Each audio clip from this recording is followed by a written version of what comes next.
Good morning, Carl Bogar here for Historic Military Impressions for another video for collecting.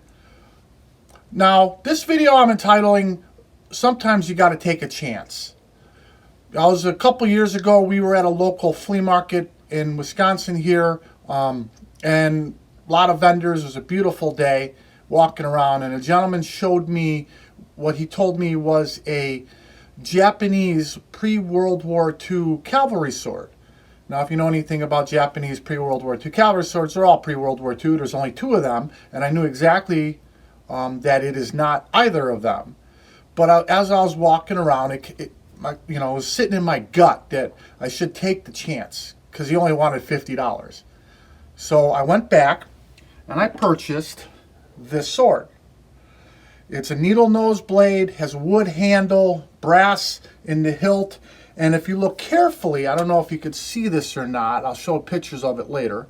The blade is warped. It's clearly has damage. It's been dinged, it's been bent, it's been put back into shape, and for months I couldn't figure out what type of sword it was. I've had other people look at it, and finally, on the internet, one of the benefits of the internet is I came across an auction house that was selling a Thomas Griswold Confederate cavalry sword. And it was expected to bring in about $8,000. My sword blade was totally different. This is a thin one. That one had the standard classic cavalry blade. But the hilt, the brass work on the hilt, the wood, the flowers that the gentleman thought was chrysanthemums, indicating that for why he believed it was Japanese, was 100% correct. So I took pictures of the same angles, and so here's mine, here's yours, and I sent it off, and they asked me if there was a G in a circle, which there is down here, and I'll take a picture of it. I cleaned off the rust, found the G, and supposedly this type of cavalry sword, the blades, because they're so thin, broke very easily. And they said even without the scabbard, in the shape that it was in, at that time they were estimating that it would bring $8,000 to $10,000 at auction. Now, my wife immediately said, when are we going to sell it?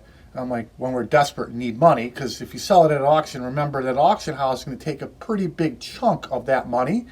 But this is more about, the last video I did about looking at books, certain books. Whenever I have free time on board, I pull out a book, I look at it, and it's kind of like those images stick in the back of your head.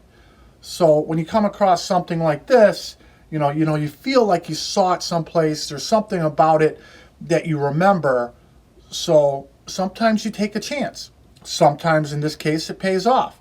Many times it doesn't pay off. So you have to ask yourself, for instance, the other day I came across a round U.S. canteen. It had a lot of patina. It looked good. The construction of the canteen was solid. And for $45, it was clearly worth the chance. I'm thinking Indian Wars, post-Civil War, maybe state militia around the turn of the century, around the 1900s. But it ended up being a early reproduction for Civil War reenacting, probably from the 50s. The good quality steel, not like the ones they make today. So it's ended up being a piece that we could use for classes and exhibits potentially. Obviously, it's not authentic, but sometimes museums, you display and you let kids handle really good quality items so you don't damage the ones that are fragile. So sometimes chances pay off, sometimes they don't, but sometimes you have to be willing to take the chance. And you have to be willing to do the research. A lot of times there are variants out there that don't make sense. And, if the price is such that it makes sense to take the chance, if anything, you'll learn, you'll expand your knowledge. And it goes back to rule number one, like the canteen. If I had to sell it, could I sell it here in the store? Absolutely.